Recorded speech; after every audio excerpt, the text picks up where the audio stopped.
Tatanga-tanga. Tatanga-tanga. Tatanga-tanga. Tatanga-tanga. Anyway, jokes lang yun ang mga kababayan na. Jokes lang, jokes. Medyo masaya lang kasi tapos na yung ulan eh.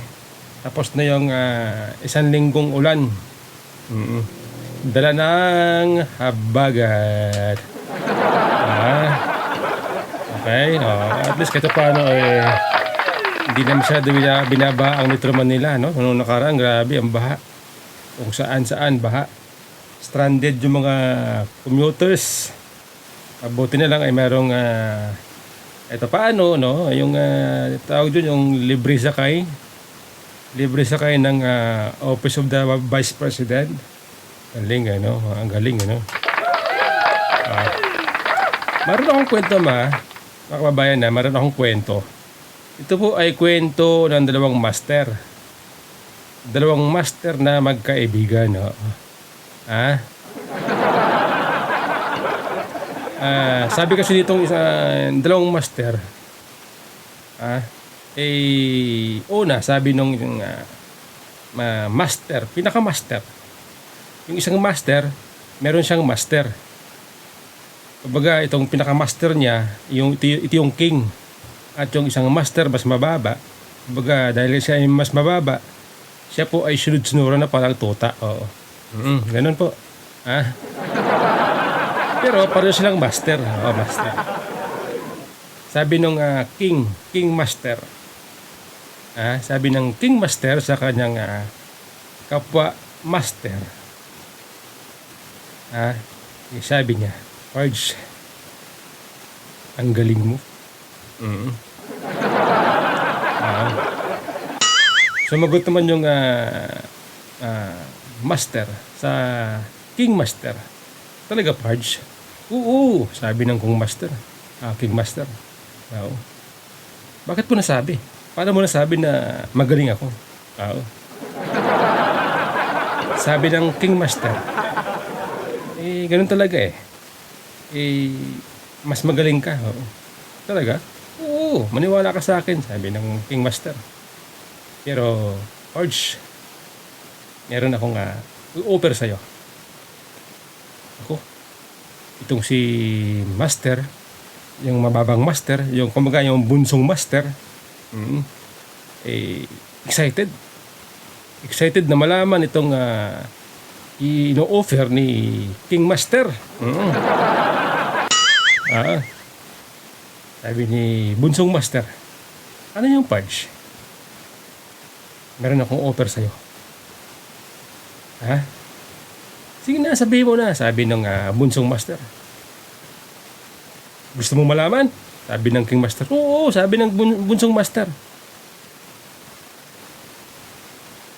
Kalakalan tayo, kalakalan. Business. Trade deal. Sabi ng king master. Mukhang interesting yan, sabi ng bunsong master. Oo naman, sabi ng king master. Oo. Meron akong offer sa'yo, sabi ng king master. 20%. Oo, 20%. Sabi ng bunsong master, 20% na para saan yan? May produkto ka, dadalhin mo sa amin, bibigyan kita ng 20% na taripa. Nako, narinig ni bunsong master. Pards, seryoso ka ba? Oo, sabi ni king master. Oo. 20%.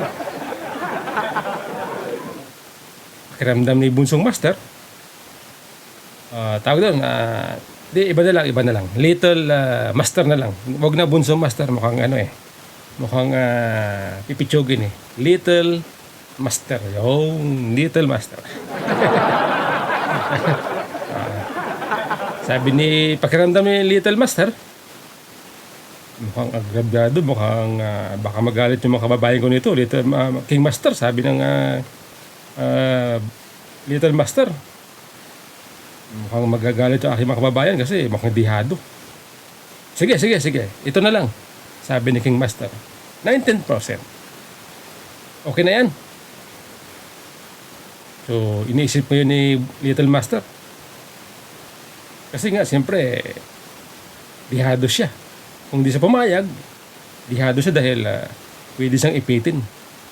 Oo. Pwede siyang ipitin ni King Master. Oo. Ha? So ngayon, sige na nga, sabi ni Little Master. Payag na ako. Payag na ako sa 19% na ino-offer mo. Taripa. Tarif. Ha? 19% tarif. Ganun. Ha? Payag na si Little Master.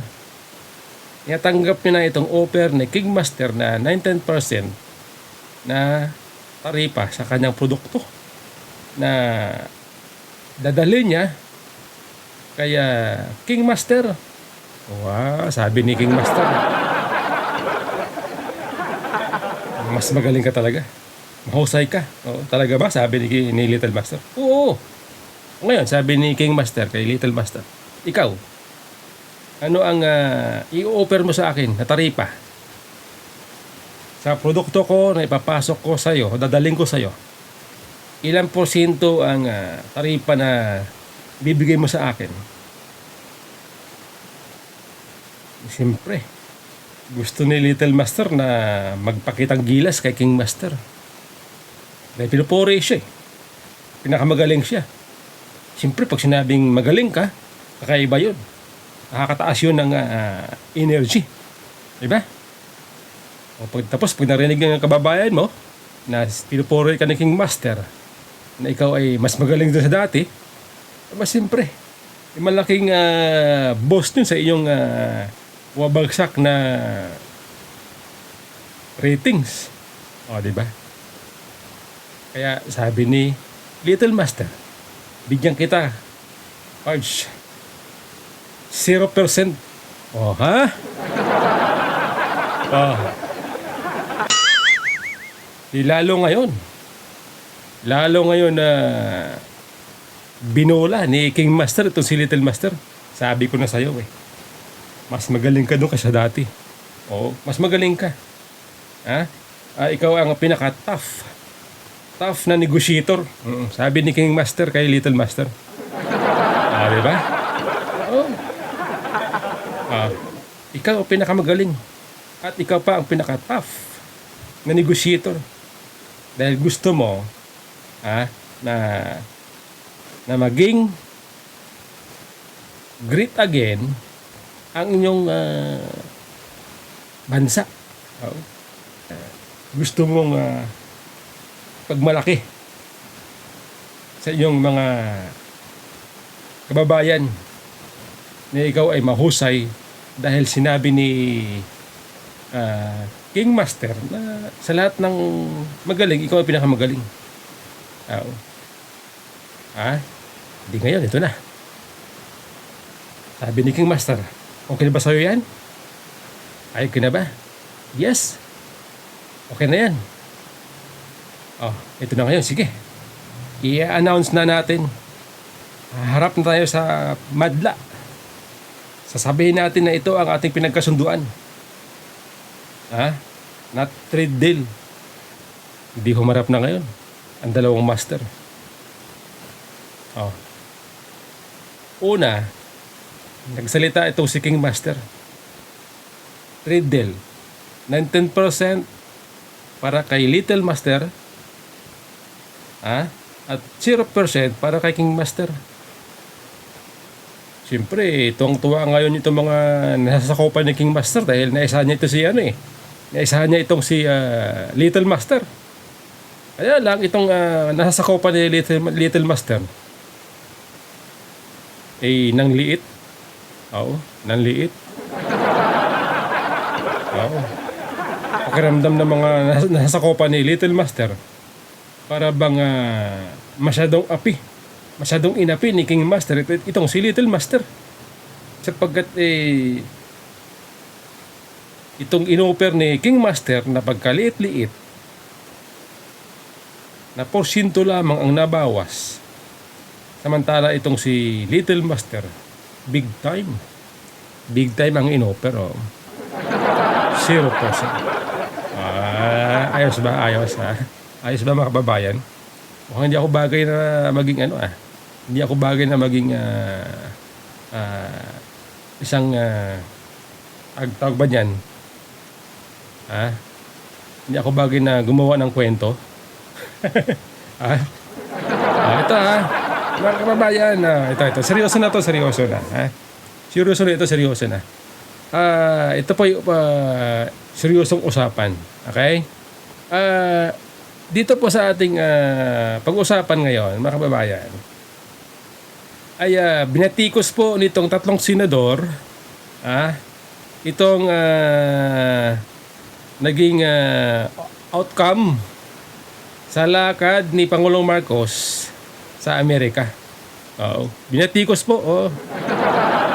Ito po, tatlong senador na ito ay itong si GB Ejercito, Ping Lacson, at ang sister ni Pangulong Marcos na si Senador Amy Marcos.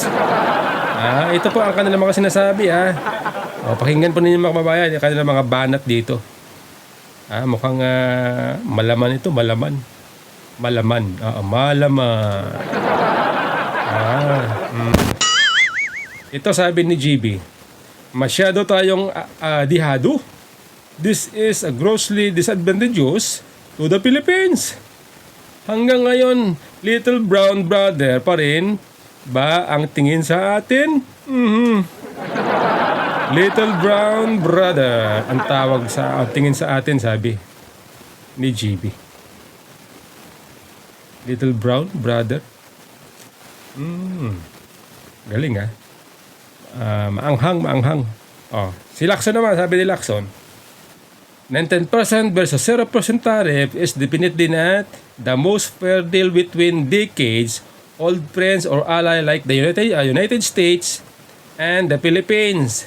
If me add, it is the worst insult that host can throw at his gaze. It is time for us to look for another trade partners. Ayan ang sabi ni Lacson. Panahon na para maghanap tayo ng ibang trade partners. Okay? Yan po mahirap Yan po mahirap kapag may kinikilingan ka na isang bansa. Tapos itong ibang bansa na kapitbahay mo ay kumbaga itsapwera sa'yo. Yan pong mahirap yan. Inuulit ko ito yung usaping ito, no? Na masyadong dihado, agrabyado, kumbaga naapi, nawalan, talunan ang Pilipinas sa pamagitan ng 19 versus 0% tariffs. Okay? Kung halimbawa, maganda ang ating ugnayan sa China, itong 0% o 19% tariffs na ini-impose ng Amerika sa ating produkto, pwede natin yang bawasan. Kung halimbawa nag-export tayo sa US ng produkto na sabihin natin 20 tons o 20 tons, pwede nating bawasan. Pwede nating gawing 2 tons na lang at ang 18 tons ay ating i-export. Halimbawa sa China, makiusap tayo para hindi maapektuhan ang ating kalakalan. Hindi tayo malugi, hindi babagsak ang ating ekonomiya. Pwede yun di ba? Kaya lang, siyempre, dahil nga hindi maganda ang ugnayan ng administrasyon sa China, wala magagawa. Siguro pwede yan sa ibang bansa, hindi China. Halimbawa, Japan, South Korea, sa ibang bansa na mas medyo maganda ang ating ugnayan sa kalakalan. Kahit sa tulad ng Australia, mga ganon. kung kaya ni Pangulong Marcos gawin. Di ba? Kaya nga, sinasabi natin dito na mas maganda sana kung ang ating foreign policy ay pantay-pantay. Walang kinikilingan. Okay? Kung ang US ay maganda ang ating pakikipag-ugnayan, maganda ang ating relationship, dapat sa ating karating bansa, ganoon din para hindi maapektuhan ang ating ekonomiya. Dahil yung mga yan, partner natin yan sa pakikipagkalakalan. Bagamat may mga issue katulad ng West Philippine Sea, meron tayong sigalot sa China, daanin sa negotiation. Oo, daanin sa negotiation. Para hindi maapektuhan ng ating ibang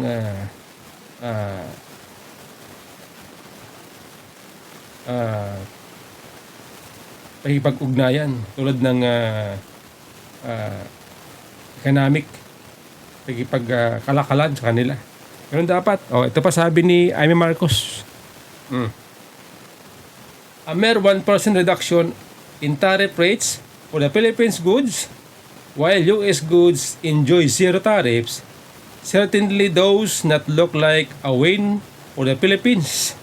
Yan ang sabi ni Amy Marcos. Talo talaga, talo. Talunan talaga tayo mga Pilipino. Dito sa nangyaring ito sa pagpayag ni Pangulong Marcos na magbigay ng zero tariff para sa Amerika. Para bang ang yaman-yaman natin, no? Pero mo, masyado tayo mabait. Zero tariff para sa US. Wow! Di ba? Kaya itong si Donald Trump, tuwang-tuwa. Kaya tinan ko yung video habang nagkakaroon ng maharap sa press conference sa mga media itong dalawang pinuno, Donald Trump at saka si Pangulong Marcos.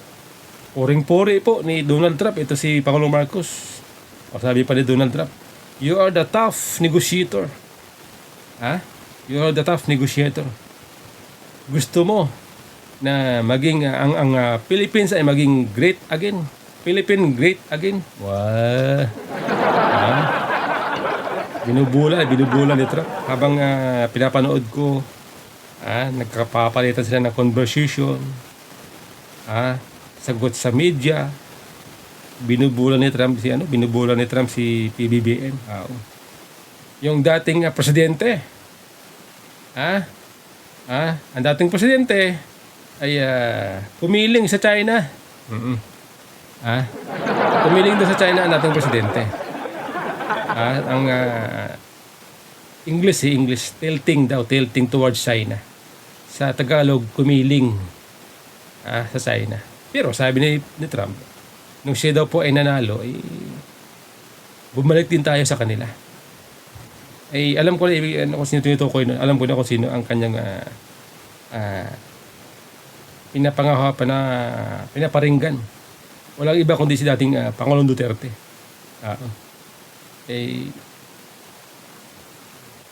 Walang iba yun. Alam na natin yun, no? Diba? Pero alam ko, sa akin palagay, kaya sinasabi ni Trump yun, para itong si PBBM ay makaramdam na pinagmamalaki sa ni Trump. Pinupuri sa ni Trump. Dahil nga siyempre, itong si Trump tuwang-tuwa. Akala nyo ba naman? Naisahan niya si PBBM. Naisahan. Di ba? Sabi ni Trump, tinanong ng media patungkol sa mga missile dyan sa Subic at planong pagtayo ng paggawaan ng ammunition. Sabi ni Trump, kami lang ang may pinakamalakas na ammunition kahit saan sa mundo. Wala nang iba, sabi ni Trump. Kami lang.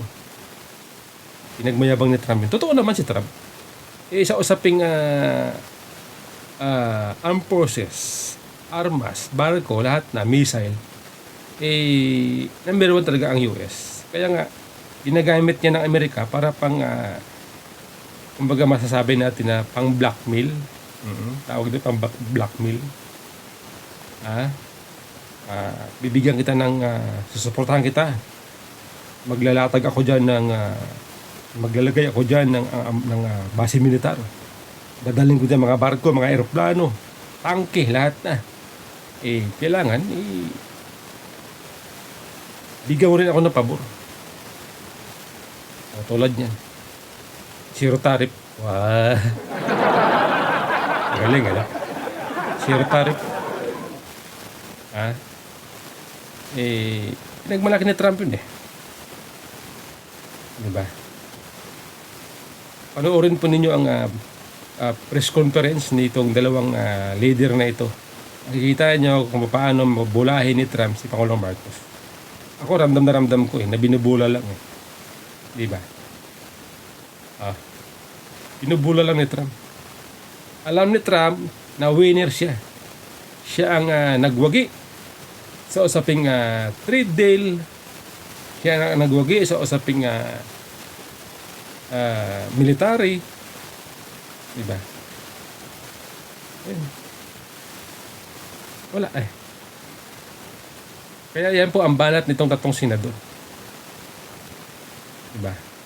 Ay ngayon, tayo mga Pilipino, ano ang napala natin doon sa pagbiyahe ni Pangulong Marcos sa Amerika, na inaasahan natin na siya po ay pupunta doon para makipag-negotiate na babaan itong taripa na inimpose ng Amerika na 20%, noong una 17, naging 20%. Asang-asa tayo kahit paano. Kung sa bagay, binawasan din naman, 1% nga lang. Di ba? Kayo naman, nagbinawasan na nga, nagbigay na nga ang Amerika ng 1%. Gusto nyo, malaki pa. Gusto nyo bawasan, malaki. Okay na yun, 1% total. Galante tayo, galante. Siyempre naman, Uncle Sam yun eh. Uncle Sam. Diba?